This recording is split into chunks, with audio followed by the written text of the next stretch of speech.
But of course, to be able to do that, we need mindfulness. So therefore, if we haven't done the shamatha practice, you can have all the wish in the world to watch your pleasant, unpleasant experiences, but it's not going to happen. Because before you know it, you're going to be caught up with attachment, aversion, and so forth. But if we've practiced some mindfulness in shamatha, we've strengthened that in shamatha practice, regardless of what object we use, then we can start to notice in daily life when something pleasant or unpleasant arises in our mind. And then all we can do, then the very straightforward thing to do, very simple thing to do, is just observe that. And if we observe that, then we're free of getting caught up with that. It will just go. But doesn't it always appear pleasant, unpleasant? It appears as sensation in the body. Well, that is feeling. Feeling is either mental or physical.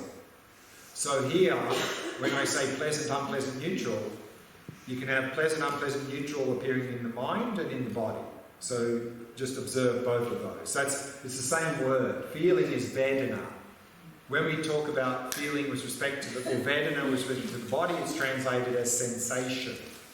Pleasant, unpleasant, neutral sensation in the body. In Theravada, the main focus is on the sensation in the body. Correct, because it's easier. Exactly. That's generally where they start. So if you find that easy, you can just go straight into the body. Sure. But both are equally okay. If we can just observe it, then we can break the cycle. We won't get caught up in the reaction. Is it true that it always appears as a sensation in the body? Because that's their kind of, that it always appears as a sensation. Yeah, but I think... see, we're talking about also like mental events. Like if we have a strong mental event, like craving or something, then probably, yes, something will be obvious in the body that's happening.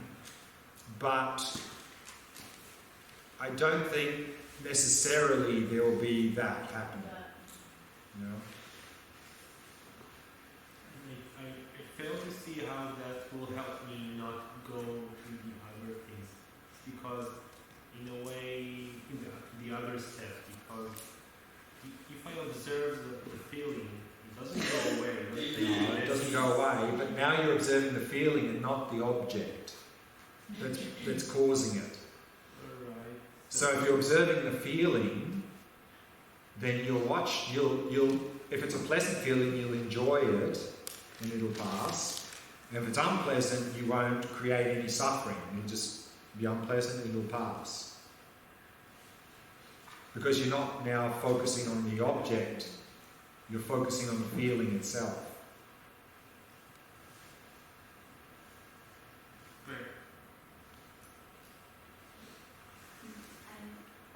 Like I said before, this is a problematic point for me. Of course.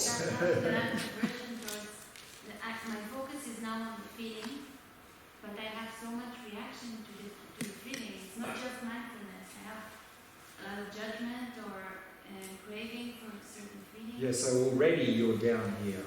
Yeah. So the thing is, that's why we need mindfulness, because if the feeling has already come down here, then it's difficult.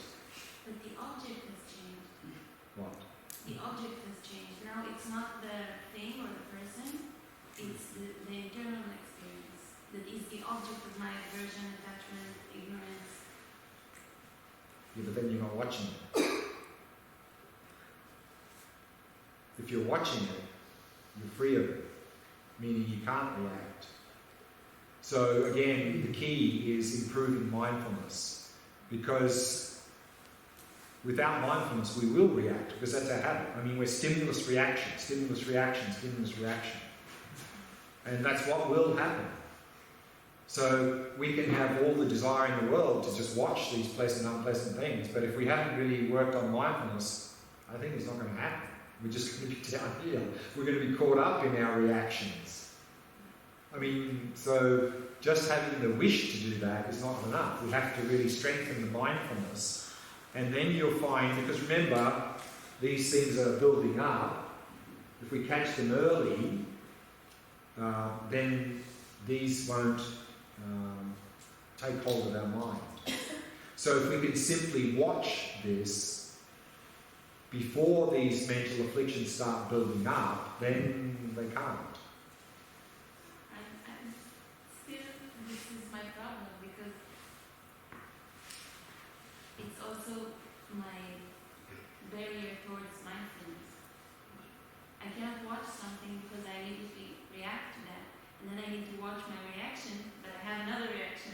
That's why we need to start with using the breath as the object of shamatha practice, and not the mind, because maybe it's too difficult, because we get caught up, because it's very difficult to watch the mind when we are reacting.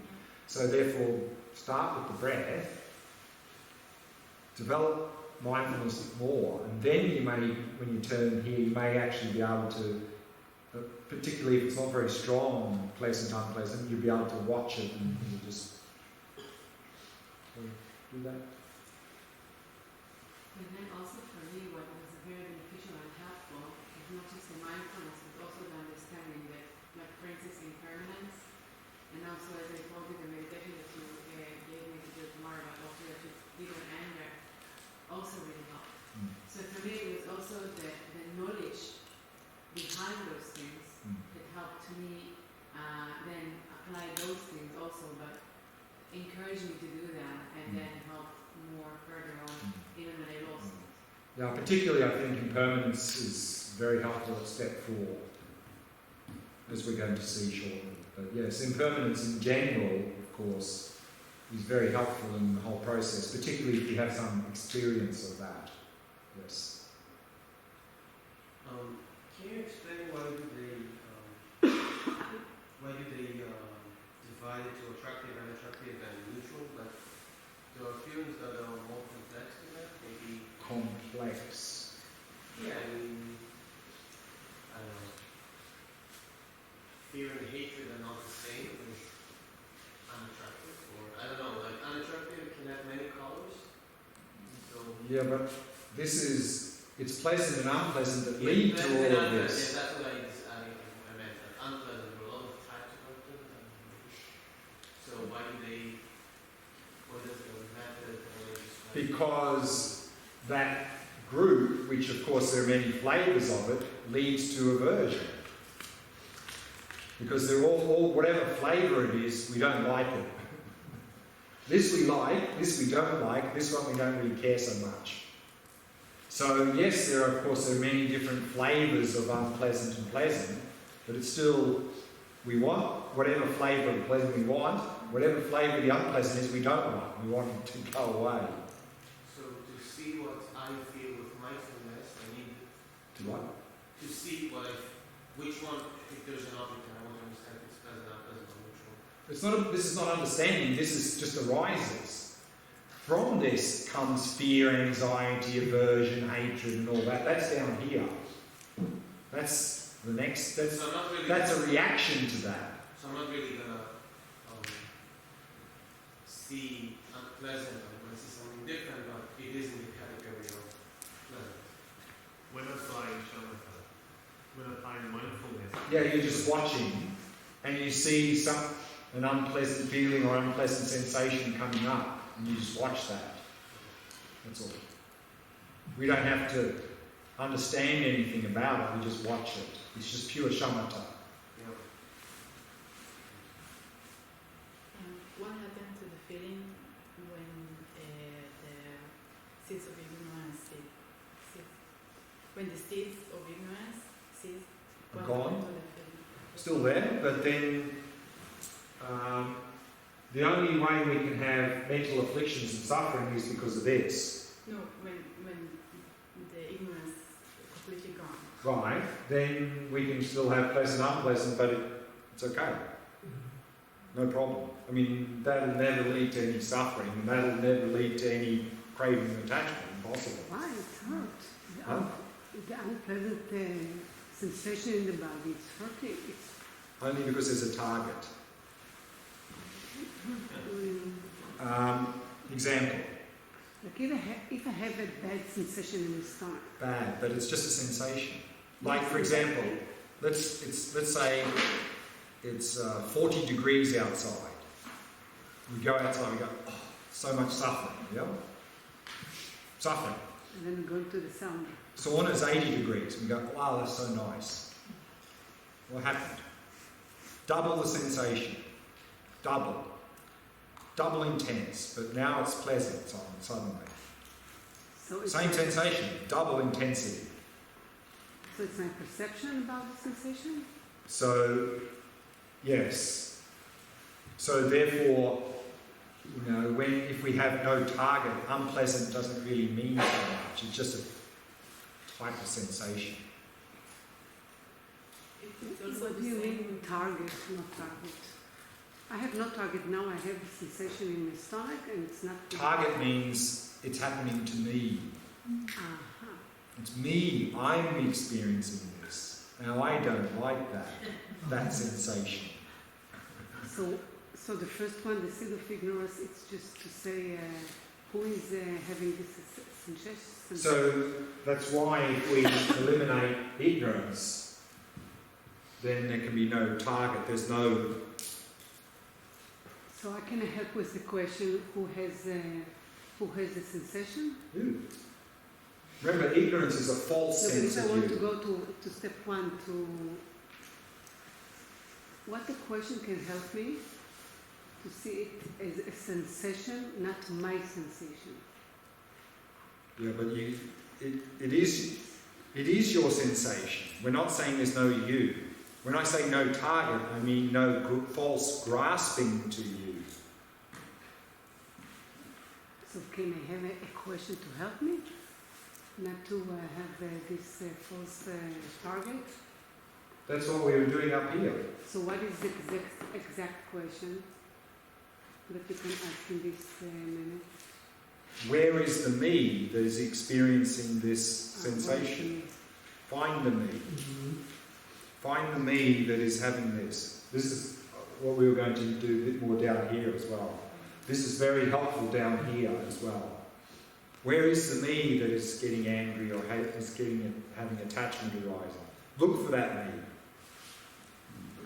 If you can observe the feeling.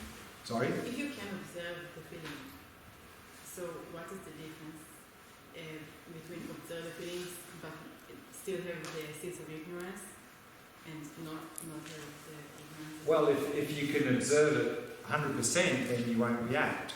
Yeah. So what is the difference between you can observe it and you don't have ignorance at all? The difference is, if you have no ignorance, it's impossible to have any mental afflictions or suffering. But if you also 100% observe the feelings? 100% might be a bit difficult. But theoretically? So, I mean, you can do it, that's why if you do it very well, yes, it'll be difficult to have mental afflictions. But of course the problem here is, if something happens and you momentarily lose your mindfulness, then... So yes, maybe temporarily if you're 100% there and nothing pulls you out of that, yes, you can avoid the mental afflictions and so forth. But to maintain that is not easy. Not easy. I mean, the more we can, the less mental afflictions and suffering. But it's a temporary state that requires a lot of effort to be there. And of course that's useful and we should do it, of course. But then we can just get rid of the underlying problem that is the long-term solution. So yes, very helpful. Picking up on her question, so most of the time I'm not probably as mindful as I am when I meditate. Actually am mindful when I meditate. So let's say I'm meditating and someone's mowing the lawn outside and it's bothering me. You're in meditation? Yeah. Right. That's like realistically the biggest chance, the best chance I have to actually catch this feeling catch me number 2 and not 3 or 4. Yeah. Because most of the time I would just like up here, like if I'm not expanding and Yeah, so if you're very calm and you're just noticing that sound and noticing some sort of unpleasantness come up, just watch that, and I think you'll find it's a lot easier than if you're outside. yeah, I mean, because realistically we're talking about in daily life will be around 3 or 4, right? So, If you're talking about daily life, right, if I have like an argument or something, right. I'll be catching it if I'm lucky at 3. No, I mean, I think that here, I mean, if you really cultivate mindfulness in meditation, in the Shamatha practice, and then you really continue to work on that in daily life, you can do a lot here at this second stage, particularly if it's not a very strong stimulus. I mean, if it's very strong, very quick, you may find it's challenging. But if it's not so strong or it's just slowly building, then you can really start to notice that. I mean, really, you can be very effective here. And when we speak about emotions, we're speaking about around number 3, right? Now, Well, mental afflictions, you mean? That's 4. So we haven't come to that point yet. We're still at 2. We're about to move to 3. Any more questions on 2? On the list, just like where is it from? Is it like a version of 12 links or what is it? Well, we see it's based on that quote from Nagarjuna there, from Nagarjuna from the 2nd century, his text. I mean, that's what it's based on. But yes, of course, there is some similarity here between that and the 12 links. So, actually, you like organize it like this? Like Yeah, I put together this based on the quote from Nagarjuna. Beautiful. Don't take it personally. What can I think? Last question. If I take care of my mind to be calm, like through the day, it's helped me, no? To be calm. Yes, so just to take care of my mind as much as I can, to be calm and quiet through the day. I think this is the aim. To take care of my mind as much as I can. While at the same time still being engaged in the world. I mean, we can be calm by withdrawing. Through the world, no, through the world. Yeah. So that's what mindfulness is going to give us. That's what Shamatha practice is going to give us. Shamatha will give us the ability to be in that calm state of mind. Okay. And at the same time being present, of course. And if we're present, we can watch and not go here. But let's say we didn't do that, and we got to step 3. And at step 3 now, and we're seeing something as really attractive from its own side or unattractive from its own side. What can we do at step 3 to avoid going to step 4? Reflect on try to find the inherently attractive something. So similar to step 1, we're questioning appearances. Is if we're having a pleasant experience and it really looks like the beauty's there, look for it. Where is the beauty there? Or if we're having an unpleasant experience, where is the ugliness there that seems to be there? And if we do that sort of investigation, we'll really come to see it's nowhere to be found. That based on our experience, we are labeling it as attractive or unattractive or ugly or beautiful. And then we can simply enjoy fully the pleasant experience, and then the unpleasant experience will not bother us at all. And we'll avoid going to step 4 of the mental affliction. But let's say we did manage to do that, and we are at step 4. So now some attachment, aversion, whatever mental affliction is starting to arise. What can we do at step 4? So there's a few things we can do here. What can we do at step 4? Think about the results. If you're angry, You if we're going to act on it, Waiting. that can be helpful. Waiting with a lot of patience. Waiting without stopping. What's the Look of food. easiest, not easiest, maybe first step thing to do? To watch. Observe. So again, like at step 2, we're observing just the feelings.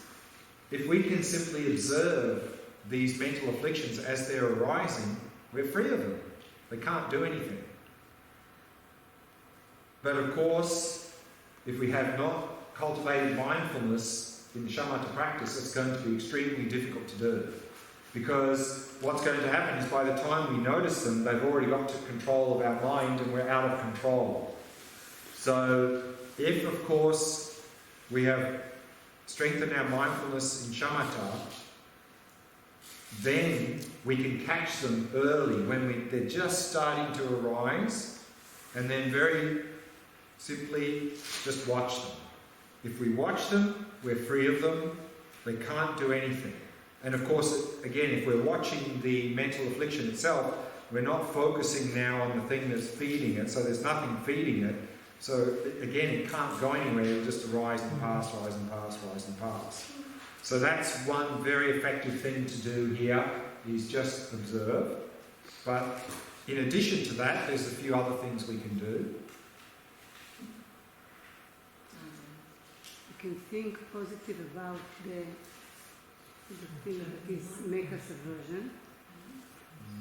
Like make good thought about compassion or in the loving kindness. Right, so one thing we can do is, particularly if we're talking about another person, and we mentioned this I think the other day, is one of the reasons that mental afflictions arise strongly is because we have a very narrow perspective. How is this situation affecting me? And then usually attachment, aversion, whatever arises. So what we can do is shift perspective. How is this person seeing the situation? And then you'll find it'll be easier. I mean, if that person's behaving badly, I mean, now if there's a big target here, we go and we react. But if we go into their shoes, we'll see that they're just confused and deluded, mental afflictions. They're just creating a lot of suffering for themselves and others. So you'll find that instead of reacting with anger or hatred or something, you'll find it more easy to respond with compassion. So again, to have that broad perspective if it involves another person, so that's good. Also to realize that I became not wide, like the awareness, instead of being wide and open, became constricted, and that's why the laser is starting to work and burning the... And that's again very much related to just mindfulness. If you're mindful, then the mind is really more like that. It's not like this. Because if it's like this, we react. Yeah. What else can you do? Then, if you arrive at this Glen. situation that you are in complete emotional hijack, and you can't even see compassion because you're so kind of pissed off. For me, what was working the best was just keep my mouth shut, get out of the situation physically. Yeah. You know, I mean, that's the... don't engage, don't try it. I mean, that's the last ditch thing to do is, if you're out of control, get out of there fast before you say and do things that you're going to regret. And the thing is that sometimes you don't think that you are out of control because when you get angry, right, everything is very clear, you are very focused, and sometimes very in control. You think that you are in control, but you're completely, distorted view of reality. It's like, and then you do things in a very full-minded, but very, very damaging and hurtful to other people out of your anger. So I think in this situation, you just go away. When you get there, Maya, just run. Or like Shanti Deva said, remain like a piece of wood. Like, don't react. Just wait till you calm down. Because take 3 deep breaths. Yeah, some people can be really, really cool and weak, and then they destroy even more than people who are completely irrational because people that get crazy, you see that they are crazy, but people who are not just very sophisticated and very weak, you don't see that they are like completely crazy right now. And what they're saying is really not, they are in emotional hijack right now. What else can we do here? Love and compassion. Impermanence is very good for this point here. In fact, you often find that in the text, when they talk about what is the antidote for attachment, usually is given as impermanence. Because again, if we can see what is leading to the attachment or aversion or whatever as constantly in a change flow, then it's very difficult to have any attachment or aversion because it's just flow. There's nothing there to grab or to push against. So impermanence is very helpful.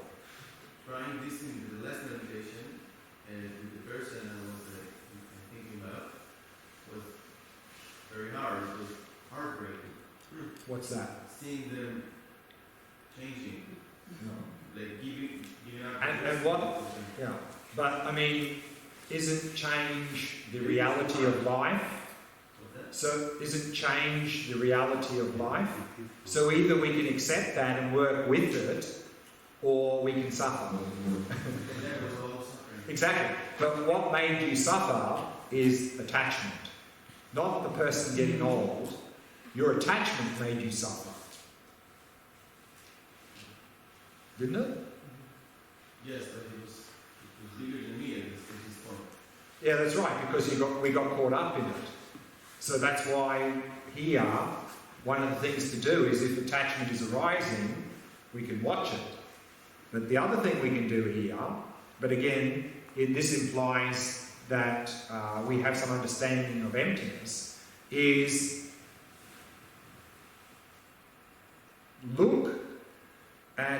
investigate either the object, which could be a person, that is or causing the attachment or anger or jealousy or whatever. Try to find that person or the object, or look for the me who's getting attached or has anger arising, or look for the attachment or anger itself. Try and find that. Because, and if we investigate and we see we can't find it, then that releases the grasping, and it's the grasping that is causing the mental affliction. So the mental affliction will just evaporate. But of course, to be able to do that, we need some understanding and experience of emptiness. Otherwise, it's not easy to do that. But that can be very, very helpful at step 4 as well. That's another sort of antidote, using emptiness as an antidote at step 4. Do you observe the person, the feeling? To look, for example, where is the me that's getting angry? What? Where is the me that's getting angry? Where is the me that's having this attachment? Look for that. And if you don't find, which is of course an experience of emptiness, then that false grasping to me that is actually causing the anger or is leading to the anger goes away, and then there can be no anger and just dissipate. Sometimes in real life, somebody is coming and behaving in a very strange, not conventional way, and I feel like it's going, the anger, and I'm coming constricted like this, and it's nearly 2 years now, I'm asking myself, who is angry at who? Like, my ego, it's not in Buddhist words, but my ego is angry at his ego. And it's 2 years now, I'm telling myself, both are lying. There's no, and it helps me. Yeah, of course. Sure, very good. Most of the time.